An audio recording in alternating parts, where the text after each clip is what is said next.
I thought my uncle was just being cruel when he screamed at me during my grandfather's funeral, till the DNA test proved he was telling the truth all along. What I am about to tell you will make you question everything you think you know about family secrets. This is my story. My name is Sarah, and I'm 32 years old. Growing up, I always felt like the golden child in our family. My parents, Michael and Linda, treated me like I could do no wrong. I was their miracle baby, born after years of trying, and they never let me forget how precious I was to them. We lived in a small town in Ohio where everyone knew everyone else's business, or at least they thought they did. My dad worked at the local manufacturing plant, and my mom was a teacher at the elementary school. We weren't rich, but we were comfortable, and more importantly, we were close. Sunday dinners at Grandpa Joe's house were sacred in our family. Every single week, without fail, we'd gather around his massive oak dining table that had been passed down through 3 generations. Grandpa Joe was the patriarch of our family, and honestly, he was my hero. This man had survived World War II, built his own business from nothing, and raised 4 kids as a single father after my grandmother died young. He was tough as nails, but had the biggest heart you could imagine. He just slipped me $20 bills when my parents weren't looking and always took my side when I got into trouble. The family dynamic was pretty straightforward, or so I thought. There was my dad, Michael, the eldest son, who could do no wrong in Grandpa's eyes. Then there was Uncle Tommy, the middle child, who always seemed to have a chip on his shoulder. He was constantly making snide comments about how my dad was the favorite son and how everything always came easy for us. I used to think he was just bitter because his own kids, my cousins Jake and Emma, were always getting into trouble. While I was making honor roll and getting into a good college, Uncle Tommy owned a small auto repair shop that barely kept him afloat. His wife, Aunt Carol, worked double shifts as a nurse to make ends meet. Meanwhile, my dad had worked his way up to supervisor at the plant, and we lived in the nicest house on our street. The contrast was obvious, and I could see how it ate away at Uncle Tommy. I never understood the depth of his resentment. Then there was Uncle Pete, the baby of the family, who lived 3 states away and only visited 4 major holidays. He was the peacekeeper, always trying to smooth over tensions between my dad and Uncle Tommy. Looking back, I realize he probably knew more than he let on. But at the time, he just seemed like the laid-back uncle who told great stories and brought the best presents. My relationship with my extended family was complicated in ways I didn't understand then.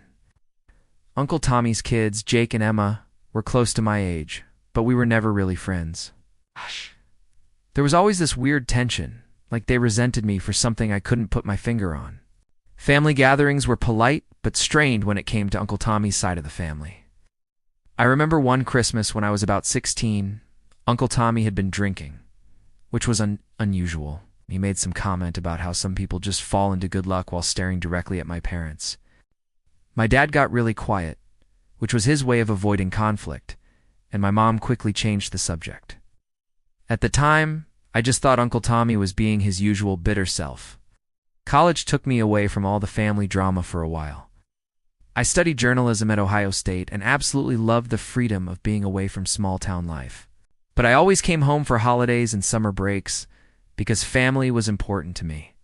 Grandpa Joe was getting older, and I treasured every moment I could spend with him. Listening to his war stories and learning about our family history. After college, I moved back to our hometown to work at the local newspaper. Not exactly the big city journalism career I had dreamed of, but it felt right to be close to family. My parents were thrilled to have me back, and I fell into a comfortable routine of Sunday dinners and holiday traditions. When I was 28, I met David, and we got married 2 years later. The wedding was perfect. A small ceremony in our town's historic church with all our family and friends. Uncle Tommy seemed unusually subdued that day, barely speaking to anyone, but I figured he was just having one of his moods. My dad walked me down the aisle with tears in his eyes, and Grandpa Joe gave a toast that had everyone crying happy tears. Life was good. David and I bought a house just a few streets over from my parents, and we started trying for kids right away. We were that annoying couple who had everything planned out. We'd have 2 kids, it'd be 3, and they'd grow up surrounded by the same love and stability I'd experienced. But then, 3 months ago, everything I thought I knew about my family began to unravel. It started with Grandpa Joe's health declining rapidly. The man who had seemed invincible suddenly became frail and weak. The doctor said it was his heart, and we all knew he didn't have much time left. That's when the cracks in our family foundation started to show, and I began to see that maybe all those Sunday dinners had been hiding more secrets than I ever imagined. Grandpa Joe passed away on a Tuesday morning in March. I was at work when my mom called, sobbing so hard I could barely understand her words. "He's gone, Sarah. Grandpa's gone." I dropped everything and rushed to the hospital where our whole family had gathered in the waiting room. Grief was overwhelming, but what came next was something none of us were prepared for. Grandpa Joe had always been very organized about his affairs. He'd made it clear that he had a will and that everything was handled. What we didn't expect was the reading of that will to turn into the most explosive family fight of our lives. The lawyer, Mr. Henderson, was an old family friend who'd known us all for decades. He gathered us in his office the following week, and I could sense tension in the room from the moment we sat down. Uncle Tommy kept fidgeting with his hands and shooting strange looks at my dad. Uncle Pete seemed nervous, constantly adjusting his tie and avoiding eye contact with everyone. The will itself wasn't shocking at first. Grandpa left the house to my dad, which made sense since he was the eldest and had been helping with maintenance for years. Uncle Tommy got the old shop building that Grandpa had owned downtown. It wasn't worth much, but it had sentimental value. Uncle Pete got some savings accounts and family heirlooms. But then Mr. Henderson cleared his throat and said there was one more thing. "Your father wanted me to give this to Sarah specifically." He handed me a sealed envelope with my name written in Grandpa's distinctive handwriting. Inside was a letter and a small brass key. The letter was short but puzzling. It said, "Sarah, my dear granddaughter, you've always been special to this family in ways you don't understand. In my bedroom closet, behind the loose board on the left wall, you'll find a box. The contents will answer questions you didn't even know to ask. I'm sorry I couldn't tell you while I was alive, but sometimes the truth is too complicated for words. Love always, Grandpa Joe." Everyone in the room was staring at me as I read, and I could feel the temperature shift. Uncle Tommy's face had gone red, and he was gripping the arms of his chair so tight his knuckles were white. "What does it say?" my dad asked quietly. Ow. I read the letter aloud, and the silence that followed was deafening. Then Uncle Tommy exploded. "Are you kidding me?" Even from the grave, he's still playing favorites. He stood up so fast his chair nearly tipped over. 32 years, Michael. 32 years of watching you and your perfect little princess get everything, while the rest of us got scraps. "Tommy, calm down." Uncle Pete tried to intervene, but Uncle Tommy was just getting started. "Don't tell me to calm down. I'm tired of pretending everything's fine. I'm tired of watching this family live a lie." He turned to me, his eyes blazing with anger and something else, something that looked almost like pity. "You want to know what's in that box, Sarah? You really want to know why you've always been so special? Why you got the college fund while my kids had to work their way through community college? Why your parents treated you like you were made of gold while the rest of us were dirt?" "Tommy, stop." My dad's voice was sharp now, warning. "No, I won't stop. She deserves to know the truth. We all deserve to have this out in the open finally." Uncle Tommy was pacing now, running his hands through his hair like a man on the edge of a breakdown. My mom had gone completely pale and was gripping my dad's hands so tight I could see her knuckles were white. "This isn't the time or place," she whispered. "When is the time, Linda? When?" "It's been over 30 years of keeping this secret, and I'm done. I'm done pretending that what happened was okay. I am done watching my brother live like he is some kind of saint when we all know what really happened. I felt like I was watching this unfold from outside my body. What are you talking about? A secret? What really happened?" Uncle Tommy looked at me for a long moment, and I saw his anger crack just slightly. For a second, he looked almost sad. "Ask your parents, Sarah. Ask them about the summer of 1991. Ask them why your mom disappeared for 3 months right before you were born. Ask them why you don't look anything like either of them, but you look exactly like." That's enough. My dad was on his feet now, his face flushed with anger. "You're grieving, Tommy. We all are. But you don't get to destroy this family because you're hurting. Destroy it." "I'm not destroying anything, Michael. I'm just tired of living with a lie that's been destroying me for 32 years. Uncle Pete was trying to play peacekeeper again. "Let's all just take a breath here. We're all emotional, no, Pete. Don't you dare try to smooth this over like you always do. You know the truth, too. We all know the truth except for Sarah, and she's the one person who deserves to know it most. I stood up, my hands shaking. Know what? What truth? Someone please just tell me what you're talking about. The room fell silent again, and in that silence, I could hear my heart pounding. My mom was crying quietly now, and my dad looked like he'd aged 10 years in 10 minutes.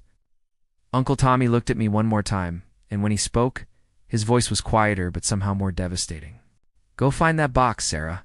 Go find out why your real father never got to know you.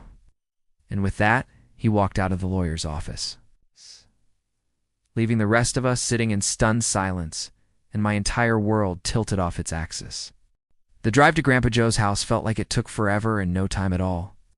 My hands were shaking so badly that David had to take the keys from me and drive.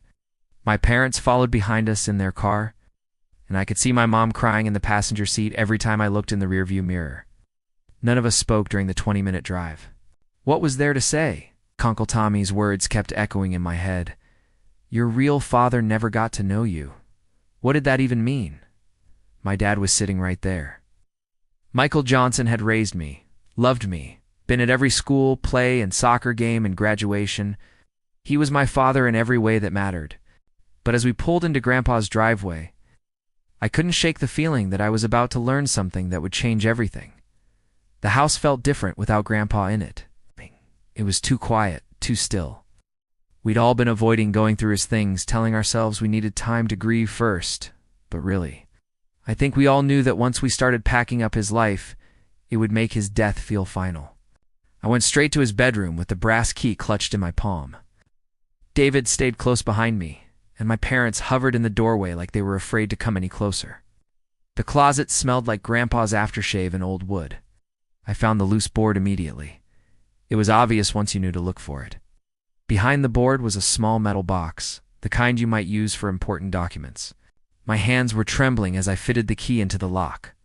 Inside, there were photographs, dozens of them, and letters, and a birth certificate.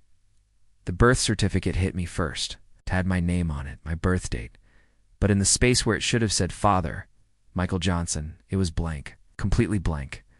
My mother's name was there, Linda Johnson, but no father listed. The photographs were what made my knees give out. David caught me as I sank to the floor, staring at picture after picture of my mom with a man I'd never seen before. They were clearly in love. You could see it in the way they looked at each other, the way his hand rested on her pregnant belly in one photo. The man in the pictures looked exactly like me. Same dark hair, same green eyes, same nose, same smile. It was like looking at a male version of myself, or like seeing what my future son might look like. The resemblance was undeniable, unmistakable. There were letters, too, written in my mother's handwriting. Love letters to someone named Marcus. Letters talking about how much she missed him, how she wished things could be different, how she was sorry. But she had to do what was best for the baby. For me, I don't know how long I sat on that closet floor, going through everything. David was reading over my shoulder, and I could hear my parents whispering frantically in the hallway. Finally, I stood up with the box in my arms and walked back to the living room. Mom, my voice sounded strange, hollow. Who is Marcus? The look that crossed her face told me everything I needed to know. It was guilt and fear and sadness all rolled into one. She started crying again, those quiet tears that somehow hurt worse than sobbing. Sarah, honey, please sit down. Let me explain. Explain what? That my entire life has been a lie? That the man I call Dad isn't actually my father? That you've been keeping this from me for 32 years? My dad, Michael, spoke up then. I am your father, Sarah. In every way that matters, I am your father. I was there when you were born. I held you first. I've loved you every single day of your life, but you're not my biological father. It wasn't a question. No, he said quietly, I'm not. The room felt like it was spinning. I sat down hard on Grandpa's old couch, still clutching the box. Tell me everything right now. I want to know everything. What came out was a story I never could have imagined. My mom and dad had been high school sweethearts, but they'd broken up during her first year of college. She'd met Marcus at school. He was a graduate student, older, sophisticated, everything that small-town Michael wasn't. They'd had a passionate relationship for about a year. But Marcus was from California, and when he graduated, he got a job offer back home. He wanted my mom to come with him, but she was scared. Scared of leaving everything she'd ever known, scared of starting over so far from family. They'd fought about it, broken up, and Marcus had left town bitter and heartbroken. 3 weeks later, my mom found out she was pregnant. She'd tried to call Marcus, but he'd already moved and changed his number. She didn't know how to reach him. Meanwhile, Michael had been trying to win her back, and when she told him about the pregnancy, he didn't hesitate. "I told him I'd raise you as my own," my mom said through tears. "He said he loved me enough to love any child that came from me." We got married as soon as we could, and we moved to the next town over for the last few months of my pregnancy. So no one here would ask questions about timing. "What about Grandpa Joe? Uncle Tommy?" They knew. My dad nodded. "Your grandfather figured it out when you were born. He looked too much like Marcus for it to be coincidental, but he kept our secret. He said family wasn't about blood, it was about love and commitment." "And Uncle Tommy?" "Tommy saw the resemblance too as you got older. He's been angry about it for years, feeling like we were living a lie, like I was getting credit for being a father when... ... double quotes. He trailed off. "When you weren't my biological father," I finished. "Sarah, my mom reached for my hands, but I pulled away. We wanted to tell you so many times, but as the years went on, it got harder and harder. You were happy? We were happy. Michael was your father in every way that mattered. Why complicate things?" Sitting there in my grandfather's living room, surrounded by the truth I'd never known, realized that everything was already complicated. I had a biological father out there somewhere who didn't even know I existed. I had a whole other half of my identity that had been kept from me. That night, David and I went home, and I stared at the ceiling until dawn.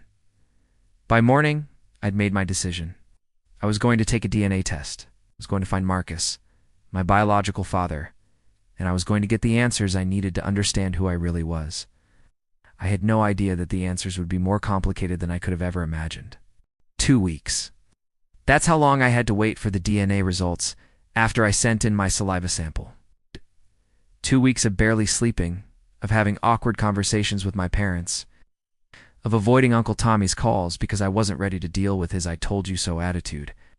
David was incredible during this time. He held me when I cried, listened when I needed to vent, and gave me space when I just needed to think. Whatever we find out, he kept saying, "It doesn't change who you are. It doesn't change us." But I wasn't so sure about that. How could I be the same person I'd always been, when everything I thought I knew about myself was apparently wrong? The waiting was torture. I must have checked my email 50 times a day, even though I knew it would take the full 2 weeks. I'd submitted my sample to 3 different DNA companies because I wanted to cast as wide a net as possible. If Marcus was out there, if he'd ever taken a DNA test out of curiosity or for health reasons, I wanted to find him. I'd also been doing my own detective work. I'd scoured my mom's old college yearbooks and found Marcus Rivera in several photos. He was studying environmental engineering, and he was gorgeous in that intense intellectual way that I could totally see my 19-year-old mother falling for. I'd even found his thesis project listed in the university records, something about sustainable water management systems. But that's where the trail went cold. Marcus Rivera was a pretty common name, and without knowing exactly where he'd ended up in California, or whether he'd gotten married and maybe changed his name somehow, I was searching for a needle in a haystack. The first results came back on a Thursday morning. I was at work, trying to focus on editing an article about the town's upcoming summer festival, when my phone buzzed with the email notification. My heart started pounding so hard I thought I might pass out. David wasn't answering his phone. He was in back-to-back meetings all morning. So I sat alone in my cubicle at the newspaper office, staring at my laptop screen, afraid to click on the link that would take me to my results. When I finally did, the genetic breakdown was fascinating, but not immediately helpful. I was 47% Irish, 23% Italian, 18% Eastern European, and 12% Spanish. The Spanish heritage was new information. Neither of my parents had any known Spanish ancestry. It had to be coming from Marcus. But the real treasure was in the DNA matches section. I had several close matches, people who shared enough DNA with me to be first or second cousins. None of the names looked familiar, but one profile caught my attention immediately. M. Rivera, California. My hands were shaking as I clicked on his profile. The account had been active recently, and he'd uploaded a family tree with dozens of relatives listed. This had to be him. This had to be my biological father. But here's where things got complicated in a way I never saw coming. Rivera's family tree included a daughter, born in 1992, just 1 year after me. Her name was Elena Rivera, and according to the tree, she was listed as his only child. I stared at that information for what felt like hours. Marcus had a daughter who was almost exactly my age, which meant that around the same time he was with my mother, he was also with someone else who had also gotten pregnant. The room felt like it was tilting. I had a half-sister I'd never known existed, who probably had no idea I existed either. I was so absorbed in staring at Elena's information that I almost missed the message notification that popped up on my screen. Someone had sent me a direct message through the DNA website. "Hi, Sarah," the message read. "I notice we're showing up as a very close DNA match. Close enough to be half-siblings. I've been trying to figure out family connections for years, and I think you might be able to help me understand something that's never made sense. My father is Marcus Rivera, and he's always been very secretive about a relationship he had in Ohio back in the early 90s. Would you be willing to chat?" Elena Rivera? I literally gasped out loud, causing my coworker in the next cubicle to ask if I was okay. Elena had messaged me. My half-sister had messaged me, and she was looking for the same answers I was. My fingers were trembling as I typed back. "Hi, Elena. Yes, I'd love to chat. I think your father might be my biological father, too. This is all very new to me. I just found out a few weeks ago. Can we talk on the phone?" Her response came back within minutes. "Oh my God, yes. Call me now if you can. 555-0147. I've been wondering about you my whole life." I grabbed my purse and practically ran out of the office, telling my editor I had a family emergency. I sat in my car in the parking lot and dialed Elena's number with shaking hands. "Sarah," her voice was warm but nervous. "Elena. Hi, this is ... Wow, this is incredible. I know I'm shaking right now. Tell me everything. How did you find out about Dad?" So I told her everything. About the family fight, about finding the box of photos and letters, about Uncle Tommy's angry outburst. As I talked, I could hear Elena making little sounds of recognition and surprise. "That explains so much," she said when I finished. "Dad has always been weird about his time in Ohio. He'd get this sad, distant look whenever it came up. Mom used to say he had his heart broken there, but he never talked about it. And Sarah... You look exactly like him. I looked you up on social media while we were messaging. It's uncanny." "What's he like?" I asked. "Our father. What's Marcus like?" Elena was quiet for a moment. He's wonderful, Sarah. He's kind and smart and funny. He's an environmental engineer, just like he planned. He runs his own consulting firm now. He never married my mom. They were never really together like that. It was kind of an accident, too, but he's been an amazing dad to me. Does he know about me?" "No, but Sarah, I think he's going to want to know. I think he's been carrying this sadness about Ohio for 32 years, and maybe you're the reason why." Hanging up with Elena, I realized that the DNA test had given me so much more than I'd bargained for.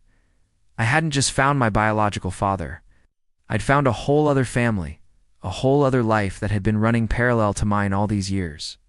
Now I had to decide what to do with that information. The phone call with Elena had given me courage, but it had also filled me with anxiety. We'd talked for 2 hours, sharing stories about our lives, finding eerie similarities in our personalities and interests. She was a teacher, just like my mom had been. She loved reading and hiking, and had the same weird habit of eating cereal for dinner when she was stressed. It was like discovering a piece of myself I didn't know was missing. But Elena had also told me things about Marcus that made everything more complicated. He'd never gotten over what happened in Ohio. He'd never married, despite having several long-term relationships, Elena said. He kept a photo on his desk of a woman he'd never identified. A young woman with dark hair standing in front of what looked like a college dorm. "I always wondered who she was," Elena had said. "Now I'm pretty sure it was your mom." Elena and I had made plans to talk again the next day. But first, I needed to confront my parents. I needed to understand their side of the story fully before I decided what to do next. That evening, David and I went over to my parents' house for dinner. It was supposed to be a normal Thursday night meal, but nothing felt normal anymore. I could see the anxiety in my mom's face the moment we walked in, and my dad was quieter than usual, moving around the kitchen with nervous energy. "Mom, Dad," I said as we sat down to eat. I took a DNA test. The fork slipped from my mom's hand and clattered against her plate. My dad stopped chewing and just stared at me. "I found him," I continued. "I found Marcus, and I found his daughter, my half-sister." My mom started crying immediately. Not the quiet tears I'd seen before, but deep, broken sobs that shook her whole body. My dad reached over and put his arm around her, but his face had gone completely pale. "Sarah, honey," my dad started. "No, Dad, Michael. Let me talk first." The words came out harder than I'd intended, but I was tired of everyone else controlling the narrative of my life. "I need you both to understand what this has been like for me. 32 years. 32 years of not knowing who I really am. 32 years of having half my identity hidden from me. We did what we thought was best," my mom whispered through her tears. "For who? Best for who, Mom? Because it wasn't best for me, and it sure as hell wasn't best for Marcus." I told them about Alina, about how Marcus had never gotten over losing my mom, about how he'd spent over 3 decades wondering what had happened to the woman he'd loved and the child he'd never known existed. "Did you know he tried to find you, Mom? Lena told me he hired a private investigator in the mid-90s, but you guys had moved and changed your name when you got married. Gave up eventually, but he never stopped wondering." My dad looked like I'd punched him in the stomach. "Sarah, you have to understand. I love you like my own daughter because you are my daughter. DNA doesn't change that. I've been your father in every way that matters." "I know that," I interrupted. "And I love you too, Dad. Michael, I love you so much. And I'm grateful for everything you've given me. But that doesn't make it okay that you kept this from me, both of you." My mom had stopped crying and was looking at me with red, swollen eyes. "Are you going to contact him, Marcus?" "I don't know yet. Alina thinks I should. She thinks he deserves to know about me, and she thinks I deserve to know him."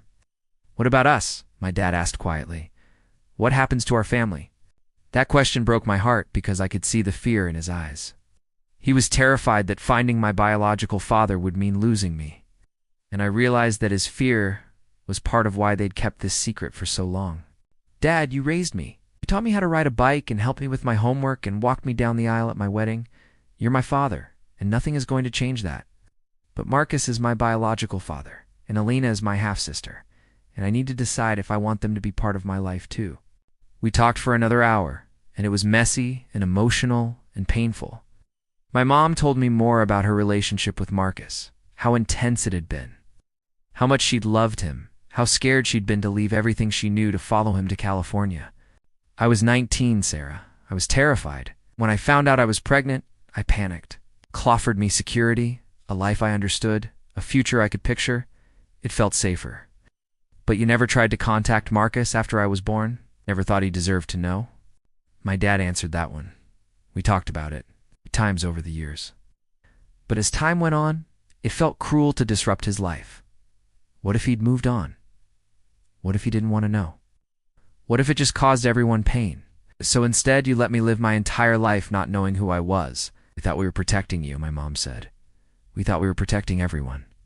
The conversation ended with more questions than answers, but at least everything was out in the open now. As David and I drove home, I felt emotionally exhausted, but also strangely relieved. The secret was finally broken open, and whatever happened next, at least it would be based on truth.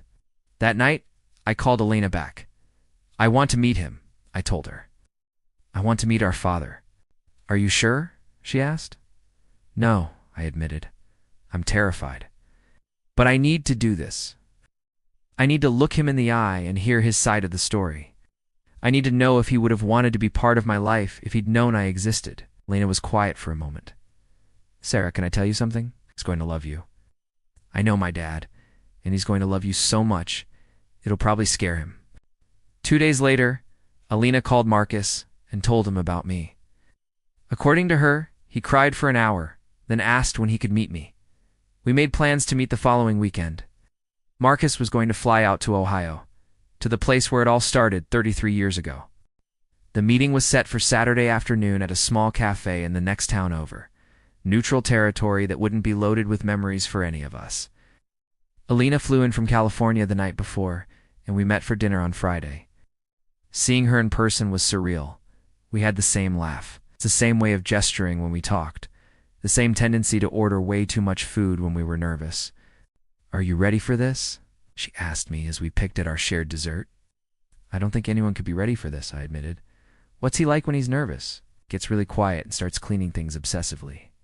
He's probably organized his entire house twice since I told him about you." That made me smile despite my anxiety. I'd been cleaning too. Saturday morning came too quickly, and not quickly enough. David offered to come with me for moral support. But this felt like something I needed to do alone. Well, with Alina there as a buffer. But without the added complexity of bringing my husband into an already emotionally loaded situation. Alina and I arrived at the cafe first. I'd chosen a table by the window where I could see the parking lot. We sat there making nervous small talk while watching every car that pulled in. Then, at exactly 2 p.m., a silver Honda Civic parked right in front of the window, and I saw him. Marcus Rivera looked exactly like the photos in my mom's letters, just 33 years older. Same dark hair, now streaked with silver. Same green eyes, same nose that I saw in the mirror every day. But he also looked nervous and hopeful and slightly overwhelmed, as he sat in his car for a moment, clearly gathering his courage. "That's him," Alina said quietly, and I nodded because I couldn't speak. He walked into the cafe, and our eyes met across the room. For a moment we just stared at each other, and I could see him taking in my face, probably seeing the same resemblance that everyone else had noticed. Then he smiled, this huge emotional smile, and walked over to our table. "Sarah," he said, and his voice was exactly what I'd imagined it would be. Warm and kind, with just a hint of a California accent. "Hi, Marcus." I stood up and found myself in the most awkward hug of my life, but also somehow the most natural one. Alina had warned me that he would probably cry, and she was right. He sat down across from me and just openly wept, looking at my face like he was memorizing it. "I can't believe you're real," he said finally. "I mean, I knew you were real, but seeing you, you're so beautiful. You look just like your mother did when she was your age." We talked for 3 hours. He told me about his life, how he'd built his consulting business, how he'd never quite gotten over losing my mom, how he'd always wondered what had happened to her. He told me about the private investigator, about the years of hoping she might reach out, about finally accepting that he'd probably never know. "I kept that photo Alina probably told you about," he said, "your mother in front of her dorm. I know it was probably unhealthy, but I couldn't let go of the idea that someday, somehow, I'd find her again." "Why didn't you try harder?" I asked. It wasn't accusatory. I genuinely wanted to understand. He was quiet for a long moment. Pride, maybe. Hurt. She'd made her choice, and it wasn't me. I figured if she wanted to find me, she would.